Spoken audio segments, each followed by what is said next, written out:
La Bible en un an, la 113e journée, le livre des Juges, chapitre 1, verset 1 au chapitre 2, verset 10. Le livre des Psaumes, chapitre 90, verset 1 à 17. Le livre des Proverbes, chapitre 13, versets 9 et 10. L'évangile de Luc, chapitre 5, versets 12 à 32.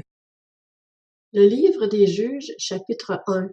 Après la mort de Josué, les Israélites consultèrent l'Éternel en disant: Qui de nous montera le premier contre les Cananéens pour les attaquer?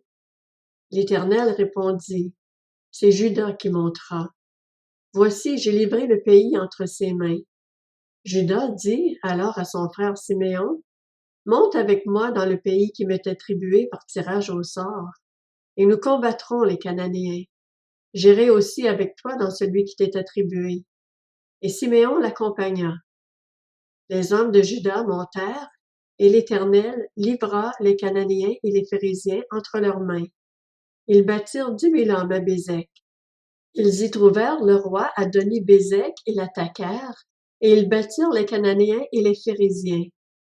Adoni-Bézek prit la fuite, mais ils le poursuivirent et le capturèrent, puis ils lui coupèrent les pouces des mains et des pieds. Adoni-Bézek dit: Il y avait 70 rois aux pouces des mains et des pieds coupés qui ramassaient les miettes sous ma table. Dieu me rend ce que j'ai fait. On l'amena à Jérusalem et il y mourut. Les Judéens attaquèrent Jérusalem et s'en emparèrent. Ils la frappèrent du tranchant de l'épée et mirent le feu à la ville. Ils descendirent ensuite pour combattre les Cananéens qui habitaient la montagne, la région du sud et la plaine.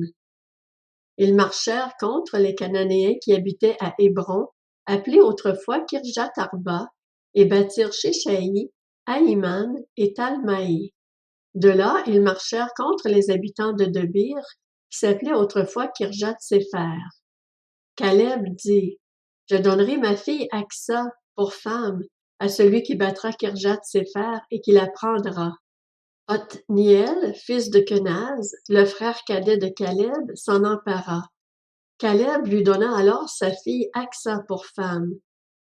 Dès son arrivée chez Othniel, elle le persuada de demander un champ à son père. Elle descendit de son âne, et Caleb lui dit: Qu'as-tu? Elle lui répondit: Fais-moi un cadeau. En effet, tu m'as donné une terre située au sud. Donne-moi aussi des sources d'eau. Et Caleb lui donna des sources supérieures et les sources inférieures. Les fils du Kénien, du beau-père de Moïse, montèrent avec les Judéens de la ville des Palmiers jusque dans le désert de Juda, au sud d'Arad, et ils vinrent habiter parmi le peuple. Juda se mit en marche avec son frère Siméon, et ils battirent les Cananéens qui habitaient à Tsephat. Ils vouèrent la ville à la destruction, et on l'appela Horma. Juda s'empara encore de Gaza, d'Ascalon et d'Ekron, chacune avec son territoire. L'Éternel fut avec Juda qui se rendit maître de la montagne. Mais il ne put chasser les habitants de la plaine, parce qu'ils avaient des chars en fer. On donna Hébron à Caleb, comme l'avait dit Moïse, et il en chassa les 3 descendants d'Anak.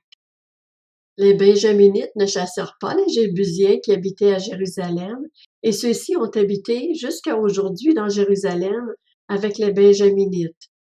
La famille de Joseph monta aussi contre Béthel, et l'Éternel fut avec eux. La famille de Joseph fit explorer Béthel qui s'appelait autrefois Luz. Les guetteurs virent un homme sortir de la ville et lui dirent: Montre-nous par où nous pourrons entrer dans la ville, et nous te ferons grâce. Il leur montra par où ils pourraient entrer dans la ville. Ils frappèrent alors la ville du tranchant de l'épée, mais ils laissèrent partir cet homme et toute sa famille. Cet homme se rendit dans le pays des Hittites. Il y construisit une ville et l'appela Luz, nom qu'elle a porté jusqu'à aujourd'hui. Manassé ne chassa pas les habitants de Beth-Shean, Tahanak, Dor, Jibleam, Megiddo et des villes qui en dépendaient. Les Cananéens voulurent rester dans ce pays. Lorsque Israël fut assez fort, il soumit les Cananéens à des corvées, mais il ne les chassa pas. Éphraïm ne chassa pas les Cananéens qui habitaient à Gézer, et ceux-ci habitèrent au milieu d'Éphraïm à Gézer. Zabulon ne chassa pas les habitants de Kitron, ni ceux de Nahalol. Les Cananéens habitèrent au milieu de Zabulon, mais ils furent soumis à des corvées. Aser ne chassa pas les habitants d'Akko, ni ceux de Sidon, d'Aklal, d'Akzib, de Elba, d'Afik et de Rehob. Les Assérites habitèrent au milieu des Cananéens qui étaient installés dans le pays, car ils ne les chassèrent pas. Nephtali ne chassa pas les habitants de Beth-Shemesh, ni ceux de Beth-Anath. Il habita au milieu des Cananéens qui étaient installés dans le pays, mais les habitants de Beth-Shemesh et de Beth-Anath furent soumis à des corvées. Les Amoréens repoussèrent les Danites dans la montagne et ne les laissèrent pas descendre dans la plaine. Les Amoréens voulurent rester à Ar-Hérès, à Ajalon et à Shaalbim, mais la famille de Joseph domina sur eux et ils furent soumis à des corvées. Le territoire des Amoréens partait de la montée d'Akrabim, de Séla, et couvrait le territoire situé au-dessus. Le livre des Juges, chapitre 2. Un envoyé de l'Éternel monta de Gilgal à Bokim et dit: Je vous ai fait sortir d'Égypte, et je vous ai amené dans le pays que j'avais juré à vos ancêtres de vous donner. J'ai dit: Jamais je ne romprai mon alliance avec vous. Quant à vous, vous ne conclurez pas d'alliance avec les habitants de ce pays. Vous démolirez leurs autels. Mais vous ne m'avez pas obéi. Pourquoi avez-vous fait cela? J'ai dit alors: Je ne chasserai pas les habitants de ce pays devant vous. Au contraire, ils resteront à vos côtés et leurs dieux seront un piège pour vous. Lorsque l'envoyé de l'Éternel eut dit ces paroles à tous les Israélites, le peuple se mit à pleurer tout haut. Ils appelèrent cet endroit Bokim et ils y offrirent des sacrifices à l'Éternel. Josué renvoya le peuple et les Israélites se rendirent chacun dans leur territoire qu'ils avaient reçu en héritage pour prendre possession du pays. Le peuple servit l'Éternel pendant toute la vie de Josué et pendant toute la vie des anciens qui lui survécurent et qui avaient vu toutes les grandes choses que l'Éternel avait faites en faveur d'Israël. Josué, fils de Nun, serviteur de l'Éternel, mourut à l'âge de 110 ans. On l'ensevelit dans le territoire qui lui avait été attribué à Timnath-Hérès, dans la région montagneuse d'Éphraïm, au nord du mont Gaash. Toute sa génération alla rejoindre ses ancêtres, et après elle surgit une autre génération qui ne connaissait pas l'Éternel, ni ce qu'il avait fait en faveur d'Israël. Le livre des Psaumes, chapitre 90. Prière de Moïse, homme de Dieu. Seigneur, tu as été pour nous un refuge de génération en génération. Avant que les montagnes soient nées, avant que tu aies créé la terre et le monde, d'éternité en éternité, tu es Dieu. Tu fais retourner les hommes à la poussière et tu leur dis: Fils d'Adam, retournez à la terre. Car 1000 ans sont à tes yeux comme la journée d'hier, elles passent comme le quart de la nuit. Tu les emportes semblables à un rêve qui, le matin, passe comme l'herbe. Elle fleurit le matin et elle passe. On la coupe le soir et elle sèche. Nous sommes consumés par ta colère, et ta fureur nous épouvante.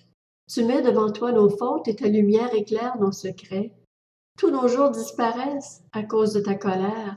Nous voyons nos années s'éteindre comme un soupir. La durée de notre vie s'élève à 70 ans, et pour les plus robustes à 80 ans, mais l'orgueil qu'ils en tirent n'est que peine et misère, car le temps passe vite et nous nous envolons. Qui a conscience de la force de ta colère et de ton courroux pour te craindre? Enseigne-nous à bien compter nos jours, afin que notre cœur parvienne à la sagesse. Reviens, Éternel. Jusqu'à quand? Aie pitié de tes serviteurs. Rassasie-nous chaque matin de ta bonté, et nous serons toute notre vie dans la joie et l'allégresse. Réjouis-nous autant de jours que tu nous as humiliés, autant d'années que nous avons connu le malheur. Que ton activité soit visible pour tes serviteurs et ta splendeur pour leurs enfants. Que la grâce de l'Éternel notre Dieu soit sur nous. Affermis l'œuvre de nos mains. Oui, affermis l'œuvre de nos mains. Le livre des Proverbes, chapitre 13. La lumière des justes brille joyeusement, tandis que la lampe des méchants s'éteint. Ce n'est que par orgueil qu'on attise les querelles, mais la sagesse est avec ceux qui écoutent les conseils. L'Évangile de Luc, chapitre 5. Alors que Jésus était dans une des villes, un homme couvert de lèpre le vit, tomba le visage contre terre et lui adressa cette prière. Seigneur, si tu le veux, tu peux me rendre pur. Jésus tendit la main, le toucha et dit, je le veux, sois pur. Aussitôt la lèpre le quitta. Puis Jésus lui ordonna de n'en parler à personne. Mais, dit-il, va te montrer au prêtre et offre pour ta purification ce que Moïse a prescrit, afin que cela leur serve de témoignage. On parlait de plus en plus de lui et les gens venaient en foule pour l'entendre et pour être guéris par lui de leur maladie. Mais lui, il se retirait dans les déserts et priait. Un jour, Jésus enseignait. Des pharisiens et des professeurs de la loi venus de tous les villages de la Galilée, de la Judée et de Jérusalem étaient assis là, et la puissance du Seigneur se manifestait par des guérisons. Et voici que des hommes qui portaient un paralysé sur une civière cherchaient à le faire entrer et à le placer devant Jésus. Comme ils n'avaient pas trouvé moyen de l'introduire à cause de la foule, ils montèrent sur le toit et, par une ouverture, ils le descendirent sur sa civière au milieu de l'assemblée devant Jésus. Voyant leur foi, Jésus dit, « Mon ami, tes péchés te sont pardonnés. » Les spécialistes de la loi et les pharisiens se mirent à raisonner et à dire, « Qui est cet homme qui profère des blasphèmes? Qui peut pardonner les péchés si ce n'est Dieu seul? » Jésus connaissait leurs pensées. Il prit la parole et leur dit, « Pourquoi raisonnez-vous ainsi dans vos cœurs? Qu'est-ce qui est le plus facile à dire? Tes péchés te sont pardonnés ou lève-toi et marche? Afin que vous sachiez que le Fils de l'homme a sur la terre le pouvoir de pardonner les péchés, je te l'ordonne, dit-il au paralysé, lève-toi, prends ta civière et rentre chez toi. Celui-ci se leva immédiatement en leur présence, prit la civière sur laquelle il était couché et rentra chez lui en rendant gloire à Dieu. Tous étaient dans l'étonnement et célébraient la gloire de Dieu. Remplis de crainte, ils disaient, nous avons vu aujourd'hui des choses extraordinaires. Après cela, Jésus sortit et il vit un collecteur d'impôts du nom de Lévi assis au bureau des taxes. Il lui dit, « Suis-moi. » Et laissant tout, il se leva et le suivit. Lévi lui offrit un grand festin dans sa maison et beaucoup de collecteurs d'impôts et d'autres personnes étaient à table avec eux. Les pharisiens et leurs spécialistes de la loi murmurèrent et dirent à ses disciples, « Pourquoi mangez-vous et buvez-vous avec les collecteurs d'impôts et les pécheurs? » Jésus prit la parole et leur dit, « Ce ne sont pas les gens en bonne santé qui ont besoin de médecins, mais les malades. Je ne suis pas venu appeler des justes, mais des pécheurs à changer d'attitude. »